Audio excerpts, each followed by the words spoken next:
The victory will be an endorsement of a philosophy.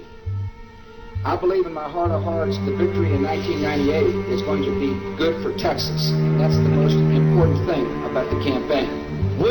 Shouldn't we abolish the Federal Reserve, the CFR? That's the real reality that none of you will talk about, most of you are members. That's what's destroying this country, Governor. Don't you stand for America, sir? What about the Federal Reserve and the CFR? You people are being lied to. This country's been taken over by Europe, and I'm being drug out. Laugh at it.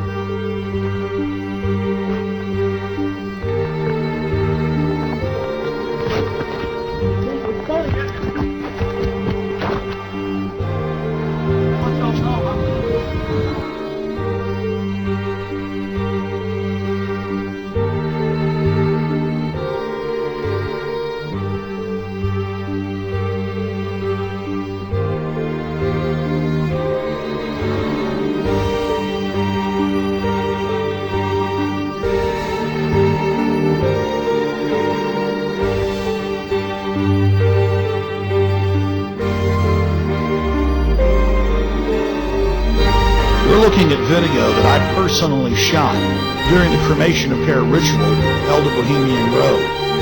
Lead my eyes. Why have you come back? Please, sir, we've done what you told us. We brought you the broomstick of the Wicked Witch of the West. We melted her. Oh, you liquidated her, eh? I was able to get out of the cult compound with this program cover from the cremation of care. And right on the front, where a child would be burned, they had photoshopped in the image of a skeleton burning in the flames. Pay no attention to that man behind the curtain.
If you turn on the television for 10 minutes, there is no doubt that Obama is the candidate favored by the controlled corporate media. Yes, he is anointed.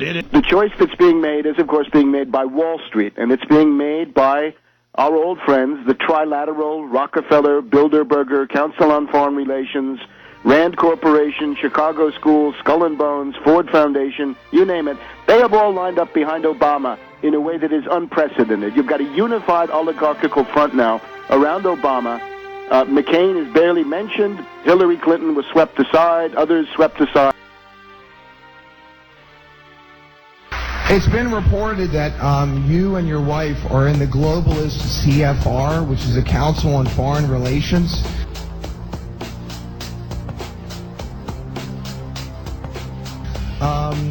I'd like to know if that is true, and also I'd like to know where you stand on the North American Union, which has been confirmed recently in the press.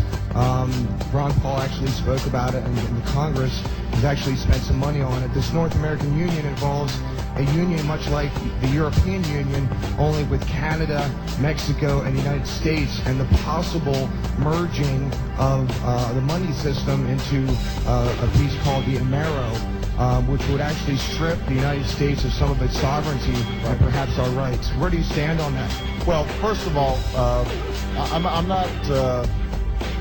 the Council on Foreign Relations, I don't know if I'm a official member. I've spoken there before. It basically is just a forum where a bunch of people talk about foreign policy. And So there's nothing, there's no official membership. I don't have a card or, a special handshake or anything like that. In terms of this North America, union, this has been something I know Ron Paul's talked about and people have been talking about. I have to say, with all due respect, that I see no evidence of this actually taking place. I think this has been something that has been ginned up in certain blogs and the internet. The Bush administration is pushing and pushing hard. A partnership between the United States and Mexico and Canada with a goal of what it calls integration by 2010. This partnership among three nations is being discussed at the highest levels of the three governments at the urging of the largest multinational corporations. But it is barreling ahead with absolutely no congressional oversight, no voter approval, out of sight completely of the American people, and as far as we can determine, without any constitutional authority whatsoever. And so people have perceived that this potentially means that somehow there's going to be this union like the European Union. There's no evidence that that's taking place. And some mindless and uninformed people are suggesting that this is not even occurring. I saw a number of articles suggesting, well, this North American Union just isn't happening. It's a fiction, as some wild conspiracy theory. Yet it is absolutely documented. This administration continues to deny what is happening right in front of us, although it is happening with stealth and with secrecy.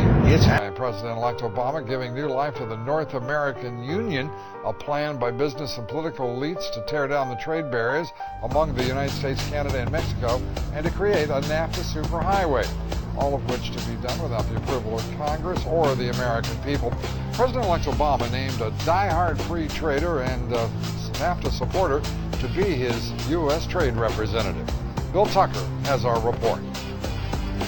Ron Kirk is President-elect Obama's pick to be his front man on trade. Kirk made his name in politics serving as mayor of Dallas, where he was known as a staunch supporter of free trade agreements, NAFTA in particular. He was a big proponent of a trade corridor from Mexico up through Texas, a road he once referred to as a NAFTA freeway. His nomination was welcomed by the U.S. Chamber of Commerce and the National Association of Manufacturers. Advocates for a change in trade policy are not so happy. There's clearly been a gap between President-elect Obama's pledges to the American public. The great Oz has spoken. Oh. Pay no attention to that man behind the curtain.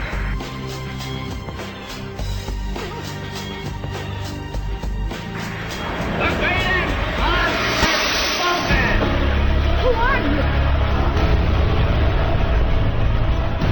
It's Illuminati.